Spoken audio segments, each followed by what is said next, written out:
morning.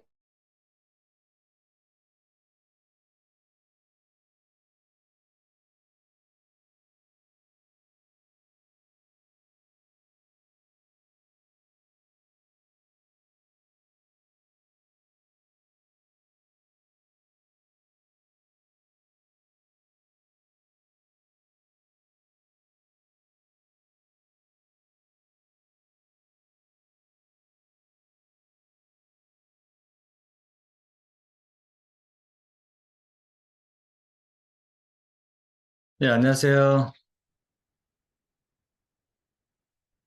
네, 제가 기도하고 시작하겠습니다. 하나님 감사합니다. 오늘 주님께서 이 귀한 밤을 통해서 우리가 주님의 살아있는 말씀을 대하게 하시고 특별히 디모데 후서를 통해서 우리에게 들려주시는 주님의 말씀을 우리의 마음 가운데 새기는 그런 귀한 시간 되게 해주시고 하나님 참 어리석고 무지합니다. 성령 하나님께서 우리 가운데 말씀을 더 깊이 깨닫고 가까이서 주의 음성을 들을 수 있는 귀를 열어주시고 또 가난한 마음을 우리 가운데 부어주시기를 원합니다. 예수님의 이름으로 감사하며 기도합니다. 아멘.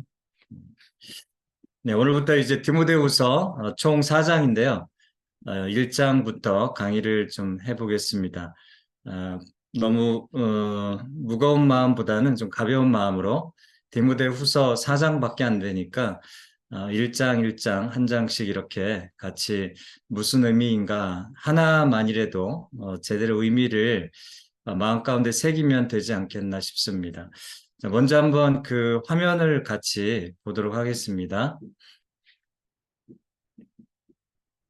네, 디모데 후서인데, 디모데 1로 해놨네요. 네, 2로 해놔야 되겠죠.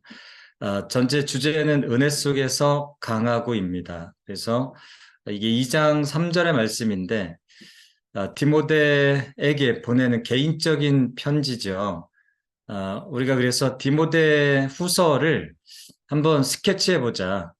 디모데 후서가 어떤 삶의 자리에서 또 어떤 삶의 조건 속에서 디모데 후서를 바울이 디모데에게 썼는지 간략하게 디모데 후서에 대한 스케치를 해볼 필요가 있을 것 같습니다. 왜 썼는지, 어떤 상황에서 썼는지, 대략 이렇게 볼 수 있는데요. 다음 한번 넘어볼까요? 네, 삶의 현장 스케치. 그러니까 디모데 후서, 이게 대략이요. 지금 AD 2023년이죠. 주 23년인데 이 디모데 후서가 쓰여질 때가 AD 62년, 65년 전후입니다. 그러니까 62년부터 65년 그 사이 어간에 기록된 말씀인데 뭐 거의 2000년 전이죠. 2000년 전에 로마 감옥에서 쓰여진 말씀입니다. 근데 이 말씀을 잘 보시면, 어, 이 디모데 후서가 쓰여지기 전에 발자국을 한번 간단히 살펴보면 네 가지 정도로 우리가 좀 생각할 수 있을 것 같습니다. 첫 번째는 뭐냐면, 바울이 1차부터 3차 전도여행 거의 10년이었죠. 이게 이제 사도행전 13장에서 마지막 28장까지 나온 이야기입니다. 그래서 13장부터 28장 전체가 1차에서 3차 전도여행, 소아시아부터 시작해서 유럽까지 그리고 이렇게 10년 어간에 걸쳐서 엄청난 장기간에 걸친 복음 선교 사역이었죠. 그리고 3차 전도여행이 다 끝나고 나서 로마에 감옥에 갇히죠. 이게 사도행전 마지막 장에 나와 있습니다. 마지막 장 31절인가요? 로마의 감옥에서 2년 동안 가택구금 상태였죠. 이때만 해도요. 그래서 좀 자유롭게 감옥에 갇힌 상태였지만 감옥에 사람들을 만날 수 있었고 그래서 복음을 전했습니다. 어쨌든 1차에서 3차 전쟁이 끝나고 네, 감옥에서 수감이 됐어요. 그리고 2년이 끝나고 나서 풀려납니다. 그리고 나서 바울이 쉬지를 않았어요. 4차 전도여행을 하는데 4차 전도여행은 사실 성경에 구체적으로 나와 있지는 않습니다. 나와 있지는 않은데 바울이 로마의 감옥에서 풀려나와서 계속 전도여행을 하는데 이게 4차라고 우리가 생각을 했을 때 4차 전도여행 하는 중에 또 한 번 재수감이 됩니다. 그러니까 다시 붙잡혔어요. 왜 붙잡혔는가 우리가 살펴보면 그 당시 AD 62년에서 65년 그 어간이 있지 않나요? 그때 그 4차 전도여행을 하고 다시 죄수로 붙잡혔을 때가 AD 64년경입니다. AD 64년 5년경에 다스리고 있는 황제가 로마의 네로 황제였습니다. 그러니까 로마의 네로 황제는 AD 52년부터 68년까지 다스렸어요. 그러니까 후반기로 갈수록 굉장히 지독하게 교회와 그리스도인들을 핍박했던 사람이 네로입니다. 전반부에는 네로 황제가 그래도 굉장히 좀 소통하고 유화 정책을 썼는데 후반에 갈수록 그러니까 통치 말년에 갈수록 그러니까 64년이라고 하면 통치 말기 아닙니까? AD 68년까지 다스렸으니까요. 엄청나게 어쨌든 교회와 그리스도인들을 핍박했던 시대였습니다. 그래서 갇혔어요. 그래서 이때 두 번째 갇히고 나서 전승에 의하면요, 베드로와 그다음에 바울이 같은 날 죽었다고 그래요. 같은 날 죽었는데 참수형을 당했습니다. 그러니까 참수를 당하기 전에 로마 감옥에 두 번째 갇힌 거예요. 이때 디모데 후서를 쓴 겁니다. 이해되셨죠? 자, 이런 상황 속에서 디모데 후서를 썼는데 마지막 유언적 기록일 수도 있습니다. 네, 이 디도서와 함께 디모데 개인 자기 제자이죠. 아들이면서 영적인 아들이면서 이 디모데를 마지막 죽음 앞에서 생각하면서 디모데가 염려되는 거라. 네, 그래서 아들 같은 디모데를 혼자 두고 떠나려니 마음에 자꾸 눈에 밟히고 디모데가 연약했거든요. 그래서 디모데를 다시 한번 강하게 격려할 필요가 있었고 이런 상황에서 디모데 후서를 쓴 겁니다. 네, 그래서 사도 바울의 발자국을 한번 잠깐 살펴봤는데 이제 대충 이렇게 사도 바울의 어떤 상황적인 게 그려지죠. 그 다음 한번 볼까요? 네.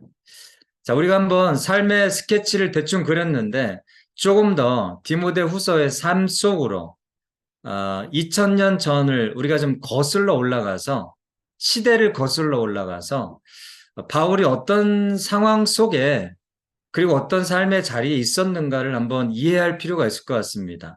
거기 1장 16절에 말씀해 보시면요. 같이 한번 볼까요? 같이 읽겠습니다. 시작. 원하건대 주께서 오네시보로의 집에 긍휼을 베푸시옵소서. 그가 나를 자주 격려해주고 내가 사슬에 매인 것을 부끄러워하지 아니하고. 자, 17절에 로마에 있을 때 나를 부지런히 찾아와 만났습니다. 이게 디모데후서의 1장 16절 17절의 말씀인데 여기에서 바울의 현재 그 당시 기록할 때 당시의 삶의 모습이 그대로 드러납니다. 여기에서 가장 16절에 주목할 만한 말씀이 내가 사슬에 매였다. 이 말씀입니다. 그러니까 다시 말하면 아까 4차 전도행을 하는 중에 AD 64년 네로 황제가 다스리는 그 핍박의 시대에 완전히 죄수로 갇혀가지고 3차 전도행 때 잡힌 거하고는 상황이 다른 거예요. 첫 번째 로마의 감옥에 잡혔을 때는 가택구금이라고 그랬죠. 좀 자유로웠어요. 근데 여기서는 그때하고는 차원이 다른 분위기입니다. 네로 황제가 말년 통치 말년이죠. 그래서 이 핍박의 강도가 완전히 다른 거예요. 그래서 지금 두 번째 감옥에 갇혀 있을 때는 로마였는데 로마의 감옥인데 이때는 쇠사슬에 완전히 묶여 있었습니다. 아무것도 할 수가 없었어요. 그래서 많은 사람들이 이 바울을 로마의 황제의 감옥에 갇혔다라고 하는 그 사실 자체 때문에 정말 수치스럽고 부끄럽게 여겼습니다. 심지어는 그리스도인들조차도 많은 교회들도 바울이 갇혔다, 쇠사슬에 매였다라고 하는 이 사실 때문에 굉장히 많은 수치와 부끄러움을 가졌다는 거죠. 그래서 이런 이야기를 한 겁니다. 두 번째는 뭐냐면 로마에 있을 때, 그죠? 로마의 감옥이긴 감옥인데 어떤 지역에, 로마도 많은 지역이 있을 거 아니에요? 어떤 감옥인지는 모르겠으나 어쨌든 로마의 감옥에 갇혀 있다. 13절 말씀을 4장 13절인데요. 같이 한번 읽어볼게요. 내가 올 때에 내가 들어와 가보의 집에 둔 겉옷을 가지고 오고 또 책은 특별히 가죽 종이에 쓴 것을 가져오라. 여기서 4장 13절 마지막 절에 부탁한 게 있습니다. 뭘 가져오라고 했냐면 들어와 가보의 집에 두었던 것 같아요. 겉옷을, 바울의 겉옷을. 근데 여러분 죽음 앞에서 이 감옥에서 왜 이런 부탁을 했을까요?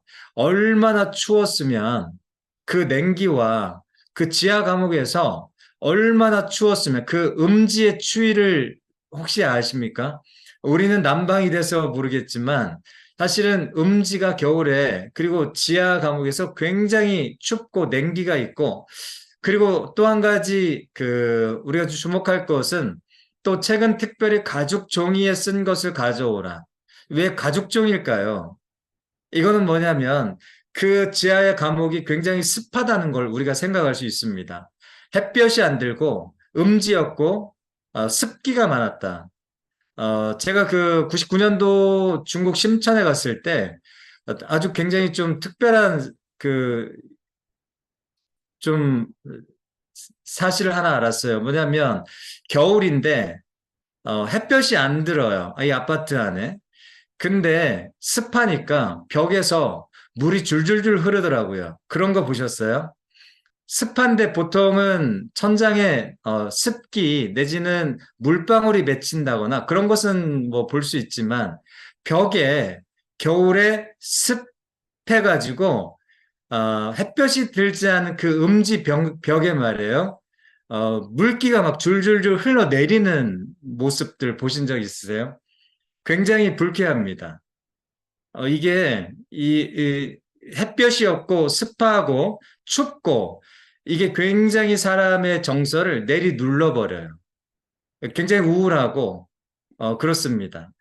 근데 여러분 발이 완전히 그 쇠사슬에 매여 있고 이 음지에다가 겨울에다가 그리고 차고 냉기가 있고 이 습한 이 감옥의 상황들이 굉장히 어렵습니다. 그래서 가죽 종이에 쓴 것을 특별히 가져오라고 이렇게 부탁할 정도로 습하고 냉기였고 음지였고 그리고 두 다리가 묶여 있기 때문에 아무것도 할 수 없는 지루함의 반복이다. 이게 지금 바울의 지금 처한 고통입니다. 그래서 제가 한번 이렇게 갈무리를 해봤습니다. 바울의 노쇠한 육체는 지하 감옥 쇠사슬에 매여 있다. 이게 이제 바울이 거의 죽기 직전이거든요. 죽기 직전에 굉장히 그 노쇠한 육체를 가지고 지하 감옥에 혼자 이렇게 죄인이 되어가지고 매여 있습니다. 이게 얼마나 힘든 고통일까 생각해 보면요. 정말 굉장한 고통이었을 겁니다. 두 번째 한번 볼까요? 네. 거기 이게 이제 뭐냐면 6절의 말씀에 나와 있습니다. 디모데 후서 4장 마지막 장 6절에 제가 한번 읽어볼게요. 전제와 같이 내가 벌써 부어지고 나의 떠날 시각이 가까웠도다. 자, 여기 말씀해 보시면 나의 떠날 시각이 가까웠도다. 그쵸? 이게 왜 이렇게 표현했냐면 상징적인 말이 아니라 진짜 그렇습니다. 죽음을 앞두고 있었어요. 죽음의 그림자를 인지하고 있었다. 바울이. 그 지하 감옥에서 첫 번째 감옥에서는 풀려날 것을 기대했었어요. 그렇지만 두 번째 감옥에서는 이 기대를 하지 않았습니다. 그래서 바울이 감옥에 있을 때 내가 떠날 시간이 가까웠구나라고 하는 것을 온 몸과 그 다음에 마음으로 이미 감지를 하고 있었다. 죽음의 그림자 앞에 서 있다라고 했을 과언이 아닐 정도로 바울의 육체와 그 다음에 이 모든 상황이 이렇게 죽음의 그림자가 어른어른 할 정도의 그러한 좋지 않은 상황이었습니다. 7절에도 똑같은 이야기입니다. 나는 선한 싸움을 싸고 나의 달려갈 길을 마치고 그러니까 이 4차 전도행의 감옥에 갇혀서는 여기까지구나. 나의 지금까지 30년, 거의 30년입니다.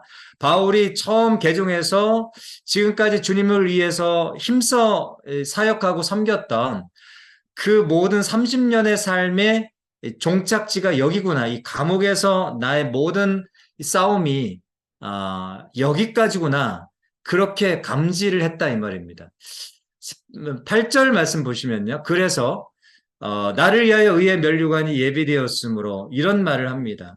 그러니까 죽음을 정말 거의 감지하면서 여기까지구나 라고 하는 것을 거의 육체적으로 그리고 감각적으로 영적으로 감지하고 인지하고 있었다. 이게 이제 바울의 어떤 그 삶의 실제 자리였어요. 이러한 삶의 상황 속에서 디모데에게 그 감옥에서 편지를 썼던 겁니다. 디모데 개인에게요.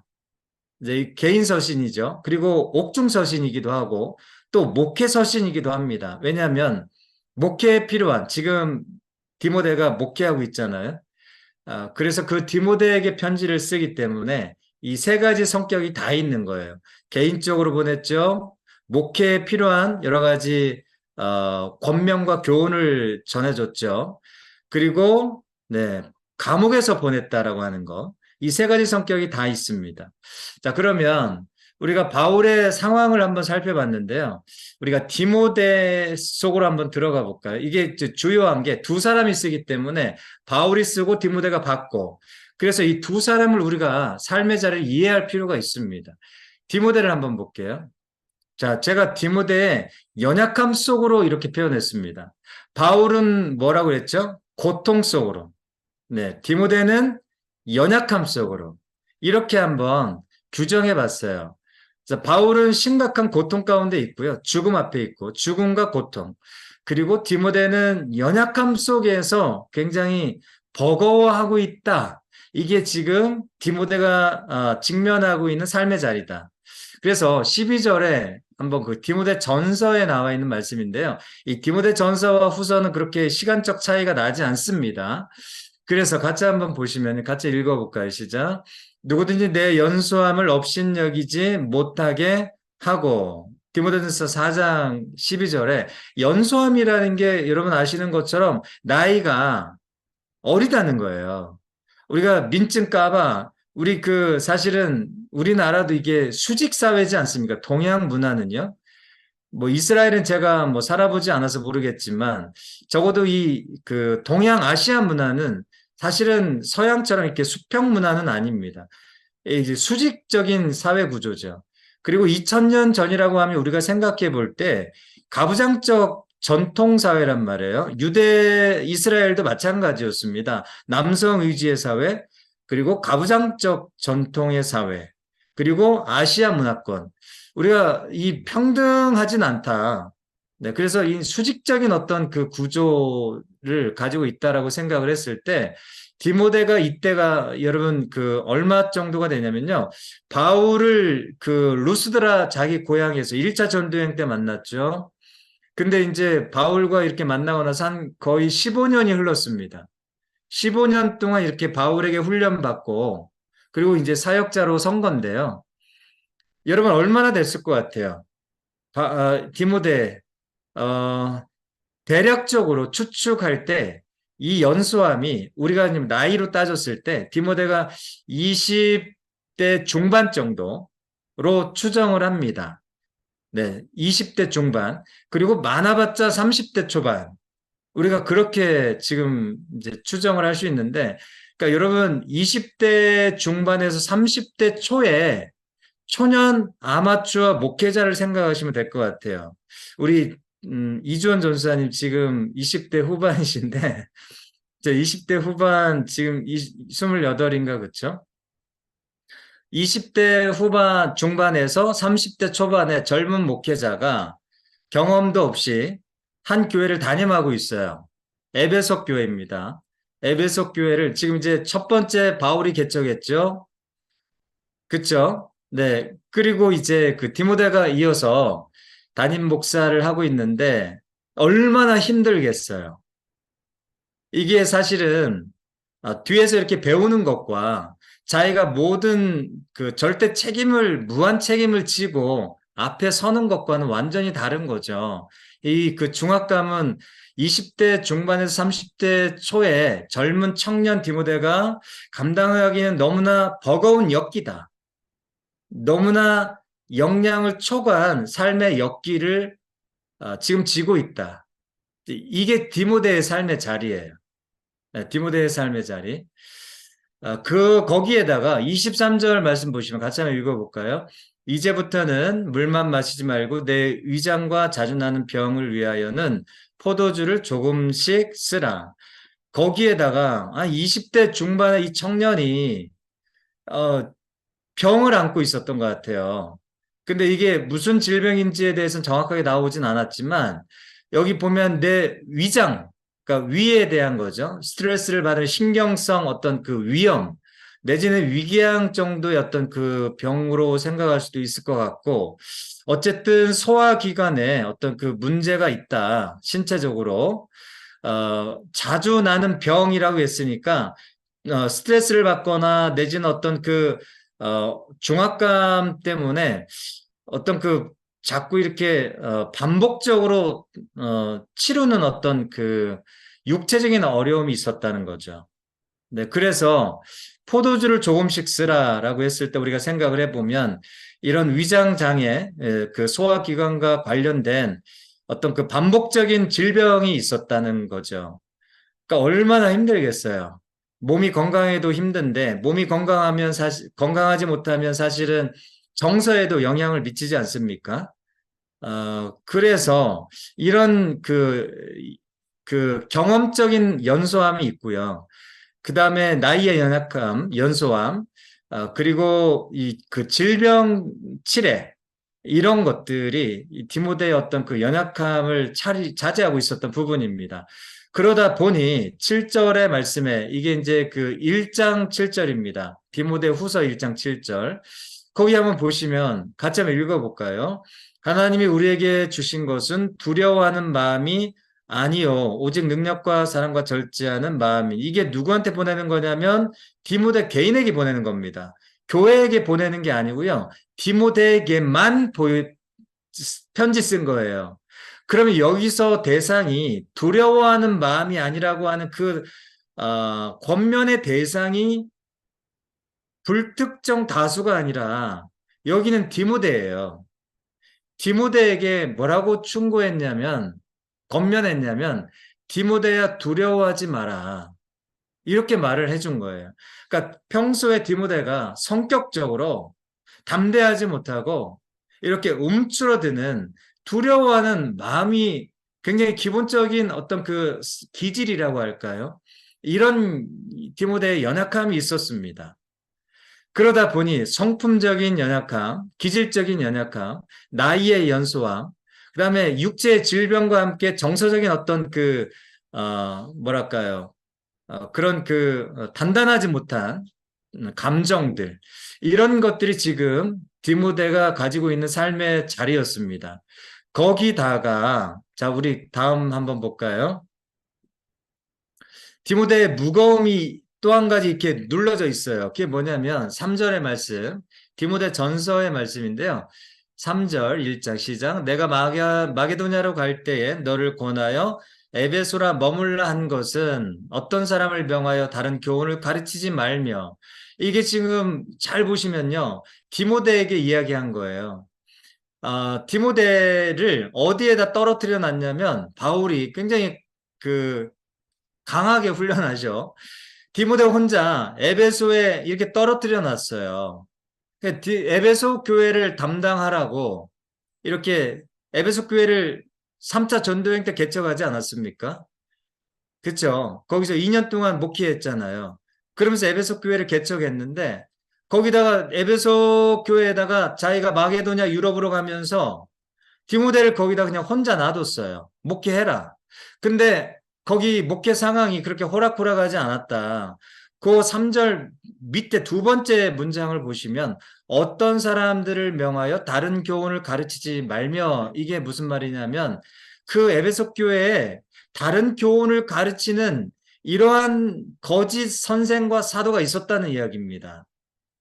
그러니까 얼마나 힘들겠어요. 이런 사람들을 쳐내는 게 여러분 그게 보통 일이 아닙니다. 그러니까 이건 디모데가 목회할 때 완전히 디모데를 정면으로 반박하고 디모데의 설교와 가르침을 정면으로 반박하고 대적하는 사람들이잖아요. 디모데의 그 영적 권위에 대해서 완전히 도전하는 그런 세력입니다. 그런 세력과 대척점을 지고 목회를 감당하는 게 얼마나 힘 빠지고 그 뭐랄까요? 이게 중압감이 되는지 모릅니다. 근데 제가 그 심천에서 그때 심천 한인교회였는데 50명이었거든요. 50명. 근데 상처투성이인 교회였습니다. 새 교회로 갈라져가지고 거기 이제 원래 150명이었는데 작년이 갈라져서 이제 50명이 남은 거예요. 거기서 이제 목회를 제가 29살 때 했습니다. 1년 동안 했는데 선교사님이 저를 정말 거기 심천에 떨어뜨려 놓고 본인은 다른 데로 도망가 버렸어요. 그래서 안 오세요. 선교사님이 저 시니어 선배님께서 지금도 네, 그 영락교회 파송이신데 그 선교사님께서 본인은 다른 데로 가버리시고 도망가시고 저를 그냥 거기다가 떨어뜨려 놓고 정말 이 디모데와 같은 삶의 자리였습니다. 거기다 그냥 목회를 하라는 거예요. 근데 뭐 제가 29살이 뭘 알겠습니까? 진짜 애도 안 낳고 그때 결혼한 지 2년밖에 안 됐는데 너무너무 힘들었어요. 거기다가 어른 성도님들이 얼마나 거친 말들을 많이 하는지 정말 저는 그런 거친 말들을 전 들어보지 못했습니다. 설교하고 나서 어떤 그 집사님이 한번 그러시더라고요. 남자 집사님이 찾아와서는 사장님이세요. 전수아님, 왜 이렇게 그 설교를 영웅적으로 하십니까? 웅변적으로 하십니까? 근데 저는 그때 설교를 안 배웠거든요. 제가 신대원 2학년 1학기 때 갔기 때문에 제가 그 실습을 안 했을 때였어요. 근데, 그게 정말 굉장히 충격이 됐습니다. 저는 막 열심히 한다고 해서 영적으로, 웅변적으로 한 건데, 열심을 막 토해서. 근데 정면적으로 하지 말라, 설교를. 대놓고 막 그렇게 하니까 많은 사람들 앞에서 제가 이렇게 체면이 뭐가 되겠어요? 제가 29살에 그 말은 되게 감당하기 힘든 말이었습니다. 근데 디모데가 여러분 생각을 해보세요. 다른 사람을 명하여 다른 교훈을 가르치는 대적자들이 있다는 거 아닙니까?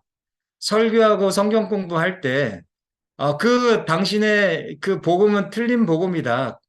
뭐 이런 식으로 막 대들고 권위에 도전했을 때 디모데가 혼자서 몸도 약한 사람이 경험도 없이 얼마나 힘들었겠어요.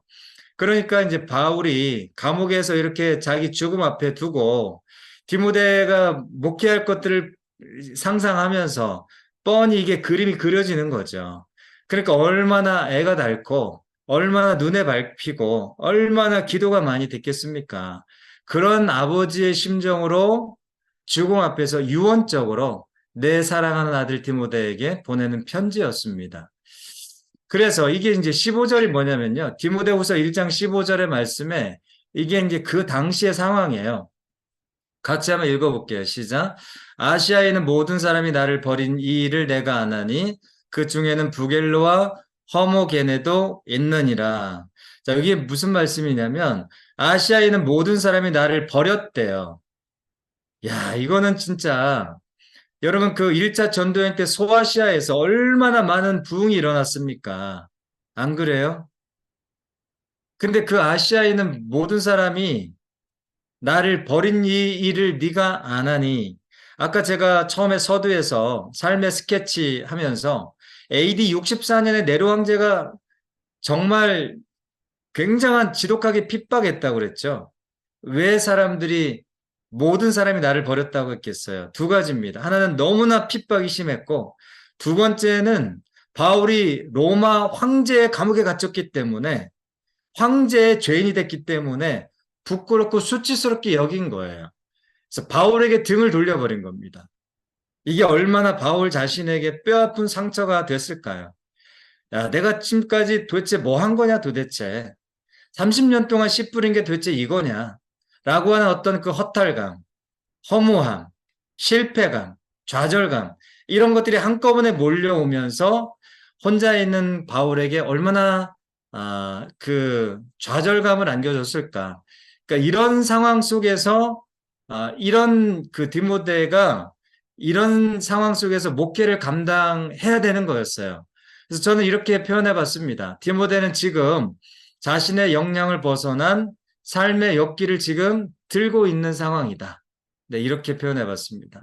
이게 지금 이제 디모데와 바울의 두 사람이 가지고 있는 삶의 지금 자리다. 우리가 생각할 수 있겠죠. 자, 이런 삶의 그림을 가지고 말씀 속으로 한번 들어가 보겠습니다. 자, 한번 넘어가 볼까요? 디모데 후서의 핵심 내용이 1장, 2장, 3장, 4장 보시면 그렇습니다. 첫 번째 장을 보시면 복음을 지키라예요. 두 번째 2장에서는 복음을 위해 고난을 받으라. 디모데후서 2장 3절 말씀 그대로 따온 겁니다. 3장 말씀은 복음에 거하라. 디모데후서 3장 14절에 나와 있어요. 4장의 말씀은 복음을 전파하라. 디모데후서 4장 2절에 말씀하고 있습니다.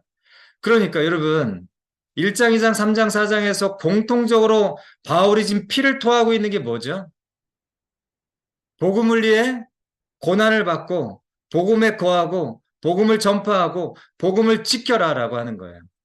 죽어도 복음을 떠나지 마라. 처음부터 끝까지 복음입니다. 바울이 걱정했던 게 뭘까요? 복음이었어요. 바울의 중심을 차지했던 게 뭘까요? 복음이었어요. 그 음습한 지하 감옥에서 냉기가 서리는 그 엄청난 고통 앞에서 죽음의 그림자 앞에서 바울이 그 엄청난 그 실패감, 많은 사람들이 자기를 등 돌릴 때 그 엄청난 삶의 힘든 무거움과 버거움 속에서 바울의 중심을 차지하고 있었던 게 복음이었다는 거예요. 예수 그리스도의 십자가의 복음. 저는 여기에 정말 이 말씀을 준비하면서 너무나 처절하게 회개를 했습니다. 저 너무나 울면서 회개를 했어요. 하나님, 저 지금 도대체 뭐 하는 거죠? 하나님 정말 제가 목회한다고 지금 여기 있는데 지금 제가 뭐 하고 있는 겁니까? 저의 중심이 뭐죠, 하나님? 내 중심을 차지하고 있는 게 뭐죠? 바울이 이렇게 정말 힘든 고통과 죽음 앞에서도 끝까지 붙들고 자기뿐만 아니라 디모데에게도 복음을 위해서 죽어라, 복음을 위해서 고난받으라, 복음을 위해서 끝까지 지켜라, 복음을 전파하라. 이렇게 정말 피를 토하는 유언적 설교를 하는 이 바울을 보면서 와, 헛다리 짚고 있구나. 그런 생각을 해봤습니다. 네. 여러분, 우리의 중심이 뭐가 돼야 될까요? 우리 교회의 중심이 정말 이 예수 그리스도의 복음, 이게 정말 내 삶에 목숨을 걸어도 아깝지 않은 복음인가? 네, 그 어떤 대가를 지불하고서라도 그 어떤 수치와 그 어떤 부끄러움을 다 내어주고라도 정말 아깝지 않은 복음을 내가 만났는가? 내가 그것에 정말 목숨 걸 준비가 돼 있는가? 라고 하는 거죠. 바울과 같은 마음이라면 목회가 두렵지 않겠다. 그런 생각을 해봤습니다. 정말 뜻있다. 가치가 있겠다. 이것에 모든 것을 잃어버려도 내가 복음을 위해서 이 마음으로, 이 순전한 마음으로 정말 섬긴다라고 한다면 정말 성공한 인생이겠다. 그런 마음이 들었습니다. 제가 이런 마음을 들었다라고 한다면 이 바울의 뜨거운 편지를 받은 디모데 당사자라고 한다면 마음속에 불이 일어나지 않았을까요? 저는 그렇게 한번 생각을 해봤습니다. 이 편지를 정말 직접적으로 받았던 디모데라고 한다면 내 아버지가 고통 속에서 죽음 속에서 결국은 복음이구나 라고 하는 이 엄청난 살아있는 메시지를 내가 디모데가 받았다면 디모데가 정말 훌륭한 목회자로 서기로 결단했을 것 같습니다. 네. 다음이요. 1장으로 가보겠습니다. 1장 이렇게 정해봤습니다. 어떻게 은혜 속에서 강할 수 있는가? 디모데가 좀 더 강했으면 좋겠다는 거죠. 네, 지금 연약함 속에 있기 때문에 디모데가 좀 더 강했으면 좋겠다는 건데, 이 다섯 가지로 우리가 생각을 해볼 수 있을 것 같습니다. 디모데가 어떻게, 그리고 내가 어떻게 강할 수가 있을까? 첫 번째는 흔들리지 않은 정체성으로 시작해라. 네, 이게 바울이 보여주고 있는 은혜 속에서 강할 수 있는 것 같아요. 1절 말씀, 디모데후서 1장 1절 이렇게 시작합니다. 같이 한번 볼까요? 하나님의 뜻으로 말미암아 그리스도 예수 안에 있는 생명의 약속대로 그리스도 예수의 사도된 바울은, 그쵸? 바울이, 야, 이게 어떻게 이런 고통과 죽음 앞에서 이렇게 흔들리지 않을 수 있을까? 자기 걱정 한마디도 안 하고, 자기 염려 한마디도 안 하고, 자기 연민 이런 소리 찾아볼 수 없는데, 이렇게 어떻게 흔들림이 없을 수 있을까?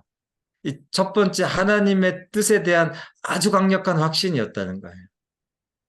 전 이게 바울의 출발점이다. 존재의 출발점이고 사역의 출발점이다. 그러니까 바울은 어떤 교회가 부른 게 아니에요. 그러니까 바울은 늘 그 인식이 있었어요. 나를 부른 거는 교회가 아니다. 나를 부른 것은 어떤 단체나 사람이 아니다. 나를 세우고 부르신 것은 하나님의 뜻이다. 이거에 대한 변하지 않는 아주 강력한 확신이 있었습니다.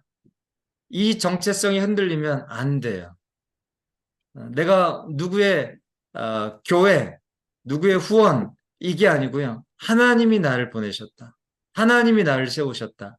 이게 이 부르심이 주님의 뜻으로 된 것이다라고 하는 흔들리지 않은 정체성. 그 정체성에서 흔들리면 안 되겠죠. 우리가 은혜 속에서 어떻게 강할까요? 첫 번째, 이 흔들리지 않은 정체성을 다시 한번 강하게 회복시키면 좋겠습니다. 두 번째는요, 같이 5절, 15절 말씀 보시면요, 믿음의 가정을 일으키라. 두 번째는 흔들리지 않은 정체성으로 시작했으면, 가정이 견고해야 돼요. 사역자는, 섬기는 사람은, 믿는 사람은 가정이 잘 세워져 있어야 됩니다. 가정이 흔들리면 사역이 흔들립니다. 가정이 흔들리면요, 정체성이 흔들리고 모든 게 흔들립니다. 아무리 돈 많이 벌어도요, 아무리 사역적으로 성공해도 그거는 꽝입니다. 근데 여러분, 디모데를 한번 보세요. 어떻게 디모데가 은혜 속에서 강할 수 있는가 하면, 디모데의 가정이 굉장히 단단합니다. 거기 보시면요, 이는 내 속에 거짓이 없는 믿음을 봤다. 근데 그 거짓이 없는 믿음은 3대에 흐르고 있다. 외조모 로이스, 그러니까 외할머니죠. 그리고 어머니, 유니게, 그리고 디모데.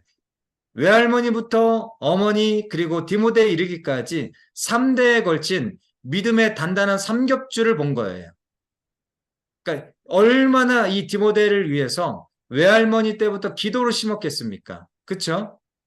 이 단단한 이 믿음의 견고함이 디모데의 뒤 가정에 있었어요. 이게 굉장히 중요한 부분입니다. 여러분, 내가 어떻게 은혜 속에서 강할 수 있냐면요. 가정의 회복이 굉장히 중요합니다.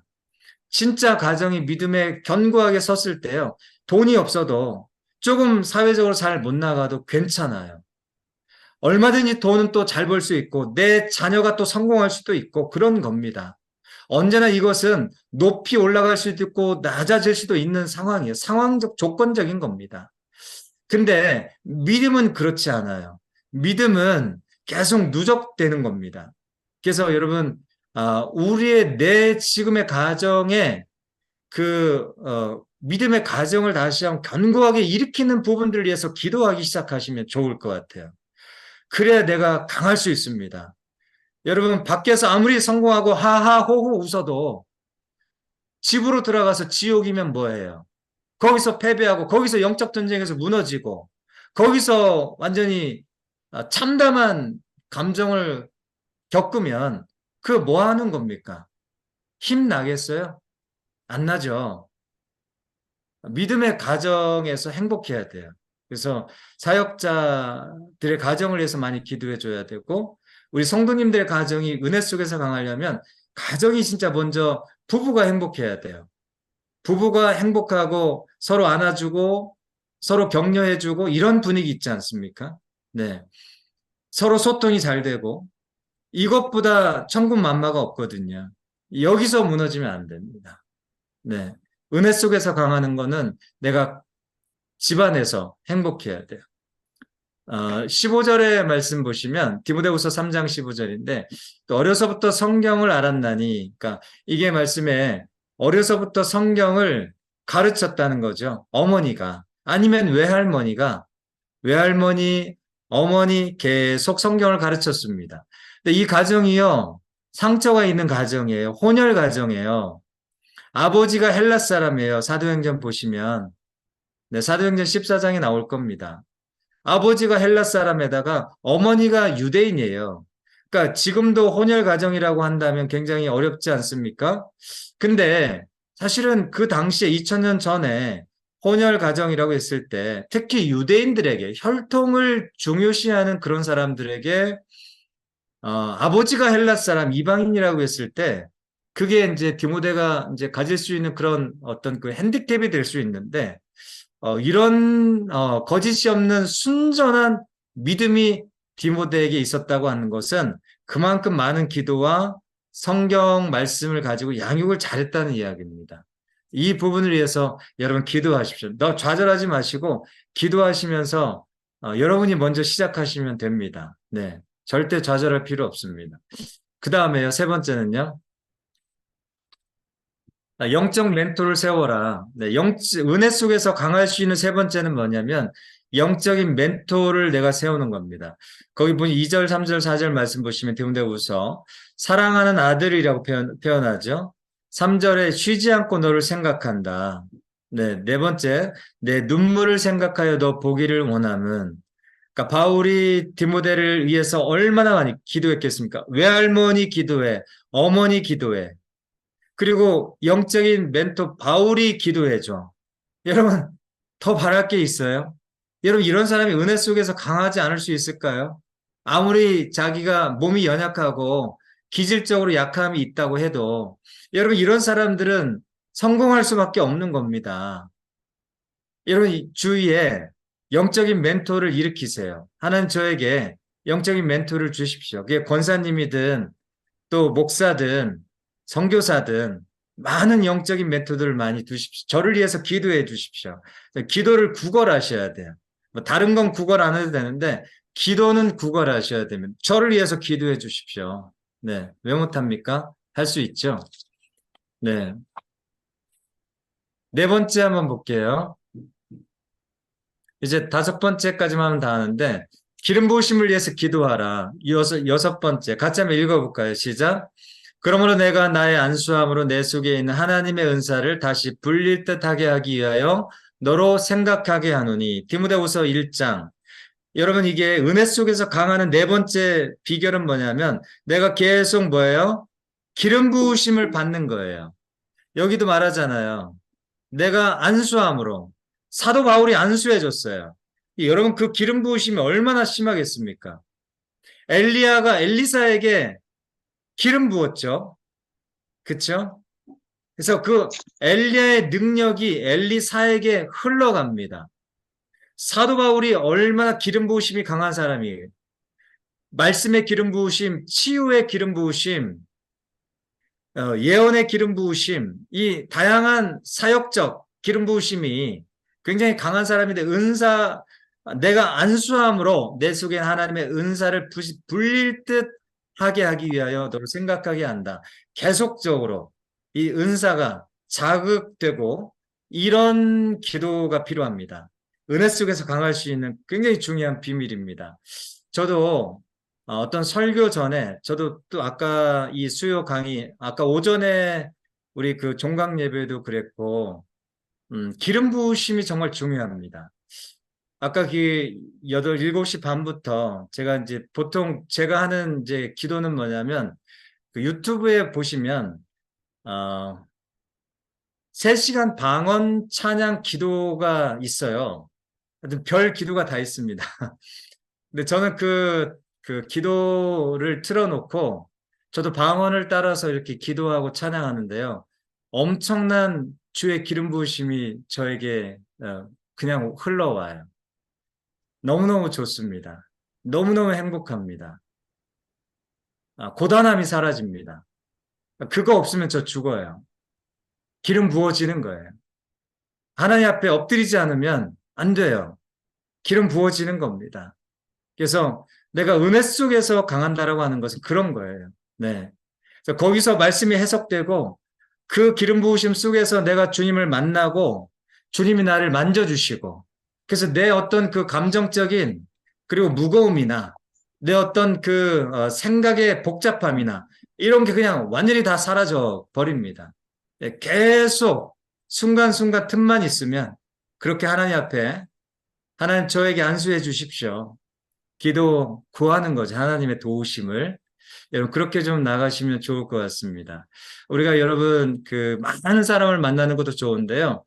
하나님 앞에 많은 시간을 좀 머물러 있으세요. 하나님 앞에. 웬만하면 정말 하루에 15분, 20분 하나님 앞에 음악 틀어놓고 하나님 앞에 잠잠하게 기도하세요. 그러면 마음속에 이런 파도와 같은 많은 소리와 문제들이 그냥 고요해집니다. 이게 기름 부으심을 위해 기도해야 될 필요성들입니다. 마지막으로요.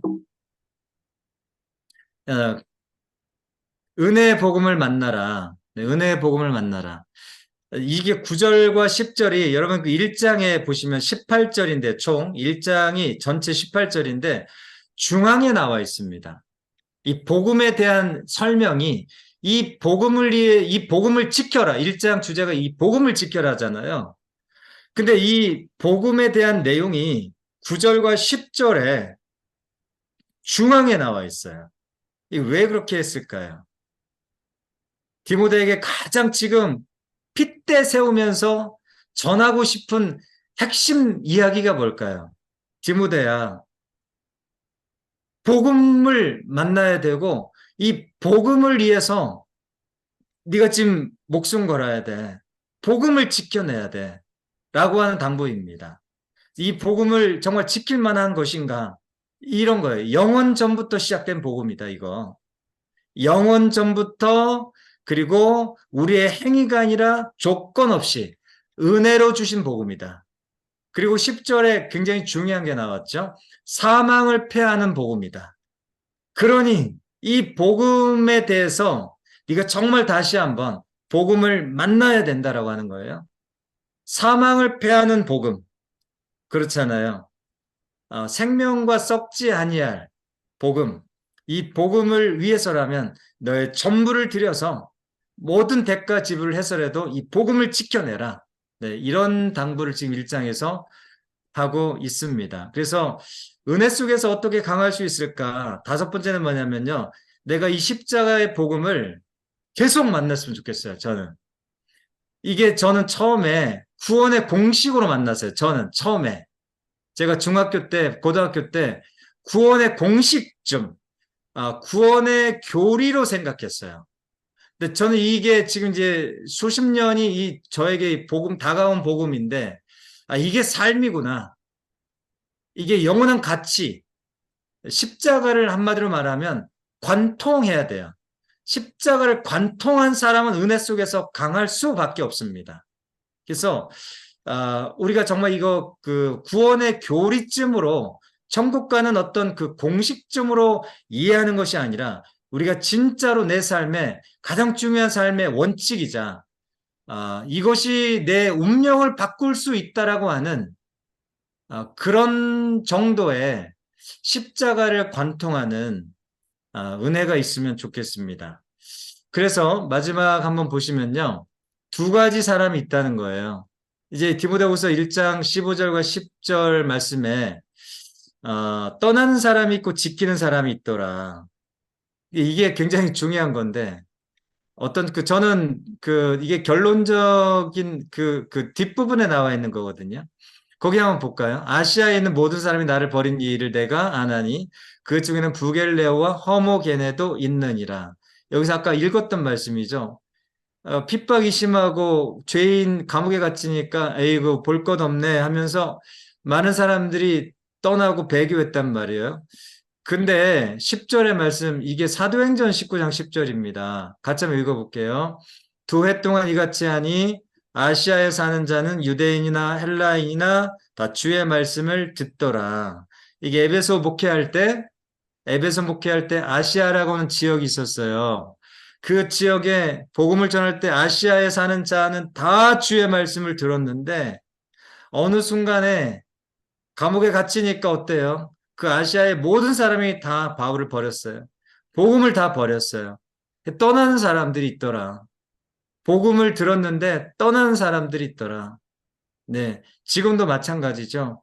지키지 않고 떠나는 사람이 있어요. 근데 두 번째는 어떤 사람이 있냐면요. 대부분은 다 떠나는데 이 사람은 안 떠났어요. 16, 17, 18절. 그게 누굴까요? 디모데후서 제일 마지막에 나오는 1장에 오네시보로라고 하는 사람이에요. 오네시보로는 끝까지 지키는 사람이 됐어요. 다시 말하면 복음을 떠나지 않고 바울을 떠나지 않고 고통을 떠나지 않고 끝까지 남았던 사람, 끝까지 지키는 사람. 저는 오네시보로 같은 사람이 되기를 축복합니다. 네. 그래서 두 가지를 축복해줘요, 바울이. 두 가지를 축복해 줍니다. 뭐냐면, 하나님, 오네시보로 집을 축복해 주십시오. 얼마나 복돼요. 이게 우리 아버지 마음이세요. 오네시보로 집을 축복해 주세요. 이 말씀 그대로 나옵니다. 16절에. 두 번째 뭘 축복해요? 18절의 말씀에. 원하건대 주께서 오네시보로를 축복해 주십시오. 이거예요. 그러니까 두 가지를 축복합니다. 하나는 오네시보로 가정, 그 집을 복되게 해주시고 축복해 주시고 생각해 주시고 긍휼을 입혀 주시고 두 번째는 오네시보로 자신 인생을 축복해 주십시오. 바울의 마음이고 이게 하나님 아버지의 마음입니다. 왜 이렇게 축복했을까요? 내가 바울이 고통 가운데 있을 때 복음을 위해 고통 가운데 있을 때 끝까지 감옥에 찾아오고 격려했던 사람, 그리고 에베소에 있을 때 정말 에베소 교회를 위해서 많이 봉사한 사람, 이게 오네시보로였다는 거예요. 여러분, 이렇게 복음을 만나고 은혜 속에서 강해서 끝까지 어떤 삶의 자리든 내가 더러운 소리를 듣든 내가 남들에게 애매한 고난을 당하든 억울한 누명을 듣든 그 자리를, 주님 부르신 그 자리를 떠나지 않고 오네시보로처럼 지켜내는 사람이 될 수 있기를 축복합니다. 그래서 정말 아버지의 마음이 우리 아들 축복해 주십시오. 우리 아들 가정, 집 축복해 주십시오. 그런 복된 축복을 누리는 우리 성도님들 되시기를 축복합니다. 제가 기도하겠습니다. 하나님 아버지, 감사합니다. 우리가 정말 바울의 고통의 속으로 디모데의 연약함 속으로 들어가 봤습니다. 하나님 아버지, 그 가운데서 그들이 지켜내려고 했던 그 고통과 죽음과 연약함 속에서도 지켜내려고 몸부림쳤던 것이 자신들의 안위와 자신들의 고통의 문제가 아니라 하나님 생명 되시고 죽음을 패하실 수 있는 하나님 살아있는 복음이었다는 것, 생명의 복음의 가치를 하나님 그들의 모든 대가지불과 생명을 맞바꾸서라도 지키려고 했던 것임을 다시 한번 기억하면서 아버지 하나님 부끄러움을 아버지 하나님 감당하지 못하겠습니다. 아버지 하나님 다시 한번 우리의 가슴에 식어진 복음의 은혜가 나를 강하게 하여 주시고 아버지 하나님 이 뜨거운 복음 앞에 십자가의 그 복음 앞에 하나님 우리 아가페 교회가 다시 한번 온전히 그 위에 설 수 있도록 인도해 주옵소서. 아버지 하나님 사람의 아버지 하나님 소리와 이론이 아니라 정말 그 복음 앞에 다시 한번 감사하고 그 복음을 증거하고 복음의 예수 그리스도를 우리가 정말 자랑하는 우리 멋진 하나님의 성도들 교회가 가정이 될 수 있도록 축복하여 주옵소서. 감사드리며 예수님의 이름으로 기도합니다. 아멘. 마쳤습니다. 네. 편안한 밤 되시고요.